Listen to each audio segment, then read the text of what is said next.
Professora sim, tia não. Paulo Freire. Primeiras palavras. Professora, tia. A armadilha. O autor Paulo Freire começa explicando o contexto do livro. Deixa claro a diferença social entre ser chamado de tia e de professora. A intenção do autor não é desvalorizar o papel das tias, mas de valorizar o papel do professor. Primeira carta: ensinar, aprender leitura do mundo, leitura da palavra. Nessa carta, Paulo Freire desafia o professor a estar sempre fazendo uma leitura crítica do mundo em que ele está inserido. Além disso, também incentivar os alunos a fazerem o mesmo. Analisar o mundo com um olhar crítico também traz a possibilidade da escolha em promover nos alunos o gosto pela prática da leitura. Segunda carta: não deixe que o medo do difícil paralise você. Nessa segunda carta, o autor nos relata o medo que pode nos consumir em atividades do nosso dia a dia, como medo, dificuldades, inteligência, o aprender a pensar e compreender. Aprendemos que com o auxílio de um orientador devemos deixar o medo de lado e fazer leituras inteligentes. Terceira carta: vim fazer o curso do magistério porque não tive outra possibilidade. Quando escolhemos a profissão de docente, temos que ter consciência que estamos participando do sucesso ou fracasso do indivíduo. Sabemos que a educação tem alguns problemas, mas nem todos ligados ao pedagógico. São problemas políticos, éticos, tanto quanto os problemas financeiros. Quarta carta: das qualidades indispensáveis ao melhor desempenho de professoras e professores progressistas.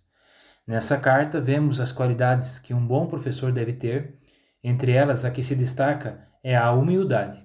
Sem ela, o professor não poderá desenvolver o seu papel, pois se deparará com pessoas de diferentes níveis de intelecto ou posição. Quinta carta: primeiro dia de aula. No primeiro dia de aula, é natural que o professor sinta-se inseguro e até mesmo nervoso. Mas para que ele possa vencer isso, terá que assumir o que está sentindo. Paulo Freire também fala que o professor deve estar atento à realidade e histórias de cada aluno. Isso o aproximará de sua turma. Sexta carta: das relações entre a educadora e os educandos. O professor deve ter uma relação de autoridade dentro da sala de aula, mas ao mesmo tempo de amizade com seus alunos, pois assim eles construirão um bom relacionamento contribuindo para a educação. Sétima carta: de falar ao educando a falar a ele e com ele, de ouvir o educando a ser ouvido por ele. Nesta carta, o autor fala da necessidade de muitas vezes falar ao educando e de falar com o educando.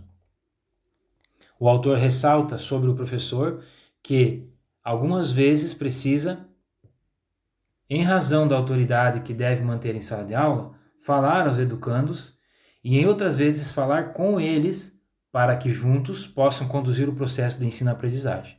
Oitava carta: identidade cultural e educação. Na oitava carta, intitulada de Identidade Cultural e Educação, e como no próprio título dessa carta, Paulo Freire estabelece uma relação entre identidade cultural e educação, onde neste momento ele procura frisar a necessidade de o educador conhecer a realidade social de seus alunos, porque, assim, terá uma concepção mais clara para a sua própria identidade, em que a identidade de uma pessoa está associada à classe social a que pertence.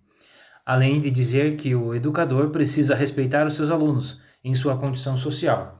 O autor destaca que o professor não deve colocar-se numa posição superior à do aluno, de classe social mais baixa, mas também não deve se sentir inferior ao aluno que pertence à classe mais alta, enfatizando sempre a importância de se respeitar as diferenças e valorizar o contexto social dos alunos, como a maneira de cada um se expressar e falar. Nona carta: contexto concreto, contexto teórico. Paulo Freire salienta a ideia de que as relações entre a prática e o saber da prática são indicotomizáveis. Aborda a importância da formação permanente da educação e a indispensável reflexão crítica sobre os condicionamentos que o contexto cultural tem sobre os educadores, seu modo de pensar, agir e seus valores. Também nessa carta ressalta a importância de procurar sempre entrelaçar o contexto concreto e o contexto teórico, pois é impossível ensinar conteúdo sem saber como pensam os alunos no seu contexto real. contexto concreto, ou seja, na sua cotidianeidade. Assim, é importante saber que eles já sabem para, a partir daí, ajudá-los a aprofundar os conhecimentos que já possuem, bem como apresentar a eles aquilo que ainda não sabem. 10ª carta. Mais uma vez, a questão da disciplina. A 10ª carta aponta a questão da disciplina como um princípio básico nos diversos contextos de aprendizagem, seja no trabalho intelectual, na leitura séria de textos, na escrita cuidada, na observação e análise de fatos e no estabelecimento de relações entre eles. Ao professor cabe a construção dos saberes com seus alunos, e não transmitir conhecimento. E para que se consiga de fato essa construção, antes é preciso que ele se prepare, invista numa formação sólida e abrangente, tornando-se enfim produtor do conhecimento que lhe foi ensinado. Últimas palavras: saber e crescer, tudo a ser. As últimas palavras intituladas Saber e Crescer, tudo a ver, segundo Freire, para saber é preciso crescer. Esse saber é um processo social e individual ao mesmo tempo. Mas para isso é preciso que o saber de minorias dominantes não proíba o crescer das imensas maiorias dominadas. Esse livro de Freire leva à reflexão profunda sobre vários temas tais como analfabetismo, política educacional, estrutura social, papel profissional, condição da criança e do jovem em países pobres.